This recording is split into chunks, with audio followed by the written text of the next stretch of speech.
Hello, party people. Surprise, I'm back with a book review.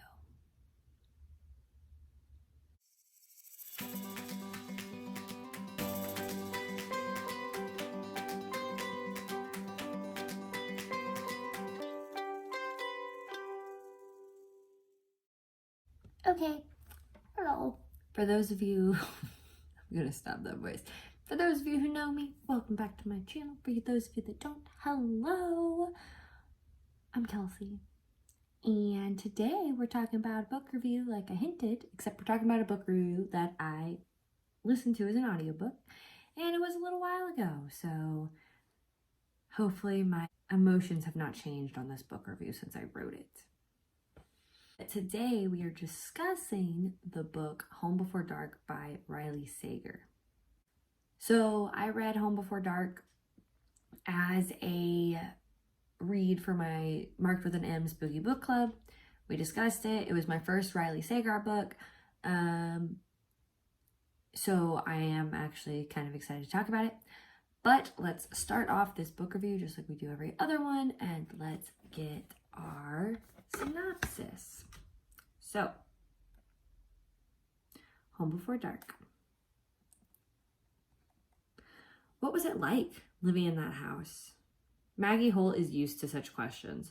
25 years ago, she and her parents, Ian and Jess, moved into Bainbury Hall, a rambling Victorian estate in the Vermont woods. They spent 3 weeks there before fleeing in the dead of night, an ordeal Ian later recounted in a nonfiction book called House of Horrors. His tale of ghostly happenings and encounters with malevolent spirits became a worldwide phenomenon, rivaling the Amityville horror in popularity and skepticism. Today, Maggie is a restorer of old homes and too young to remember any of the events mentioned in her father's book. But she also doesn't believe a word of it. Ghosts, after all, don't exist. When Maggie inherits Bainbury Hall after her father's death, she returns to renovate the place to prepare it for sale. But her homecoming is anything but warm. People from the past, chronicled in House of Horrors, lurk in the shadows. And locals aren't thrilled that their small town has been made infamous thanks to Maggie's father. Even more unnerving is Bainbury Hall itself, a place filled with relics from another era that hint at a history of dark deeds. As Maggie experiences strange occurrences straight out of her father's book, she starts to believe that what he wrote was more fact than fiction. In the latest thriller from the New York Times bestseller Riley Sager, a woman returns to the house made famous by her father's best-selling horror memoir. Is the place really haunted by evil faces, as her father claimed? Or are there more earthbound and dangerous secrets hidden within its walls? Dun, dun, dun. I don't know what my deal is with doing dun dun dun after synopsises lately. Synopses? Synopsises? One of those. I had a complaint about this book. And I'm just going to get the complaint out of the way, so that then the complaint is done. I wanted ghosties. I wanted ghosties. I didn't want easily explainable or creepy old lady coming up back stairs of houses. I wanted ghosties. So I was sad.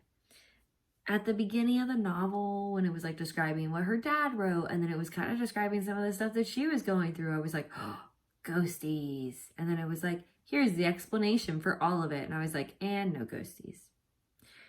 So I didn't really love that. I don't love this whole trope of like making things spooky, but then like Scooby-Dooing them away, where you're like, oh, look, it's just a person. Ta-da! Like, that's not fun. I mean, maybe it's fun, but like, it's not fun. I want ghosts. And that is my rant. Okay. I did like getting the two different points of view. So this one was written where it was told from Ian, her dad's point of view, and then the 25 years later, it was told from Maggie's point of view. So it was kind of cool to see what he experienced and what became the book versus what Maggie was then going through 25 years later. I did like that. I also liked that when I read Sundown Motel. So I think there's something about when the stories connect like that. I just like them more. I don't know. I did listen to this as an audiobook. I think it added to the creep factor because, you know, you have voice actors acting out certain emotions or ways that they're supposed to be talking. So maybe if you're not picturing it perfectly, they can get it for you. I think it made it creepier. I also, once I got into this book, was just like, play all day, every day. So it was a quick read. I found it interesting that the 3 weeks, so like 20 days that the family lived there, that stretched through the whole book basically. So they still were able to split up. So I don't know if that's supposed to mean that Maggie was only in the house for the second time for 20 days, or if that's just how they felt like the information. If it was not Maggie's there for 20 days, I think they split it up really well, where it was just like chapter, chapter, chapter, chapter. But I really liked that. That was a cool stylistic choice. I found it really interesting that Maggie hated, and I mean hated, the book. And I think it's because, you know, it chased her around as a young adult, as a teenager, and now as an adult trying to just like live her own life.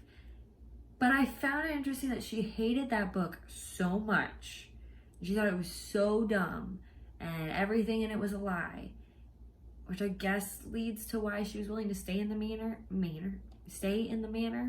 But I don't understand. If you really hated it that much, why wouldn't you stay elsewhere and only have to be there when you're working on it? I mean, besides the money factor, like not everybody's rich and can just spend money at hotels all the time. But also, I feel like that town was not a huge hotel, whatever. Not the point. Point is, just finding it interesting. It was almost like she was trying to get the house to show her that her dad was right. That's how I read it. Character development. I did have a little bit of an issue with character development in this story. I felt like Maggie was really developed. You really understood her because you got to see her in two forms. You got to see her as a kid and you got to see her as an adult. And so you were able to take the two and like merge them. But the rest of the characters kind of fell flat for me. I didn't like that her mom was so quick to jump to certain conclusions about the dad, abuse claims and things like that. Her mother was so quick to just assume he abused Maggie when she had like the bruises on her arms. And so it was a little bit frustrating in that aspect. And it kind of felt like the characters, it really was like, okay, here's Maggie and then here's these other people. They just weren't as developed. Not that they weren't developed, they weren't as developed. And I think I'm spoiled with people like Sarah J. Maas, who make sure even the smallest of characters have backstories. But that's fantasy world building and not like a mystery thriller novel. And so that's just going to take some time for me to stop being a buttface about. Oh yeah, and then like the random body, the girl who like accidentally dies and then they hide her in the ceiling. What?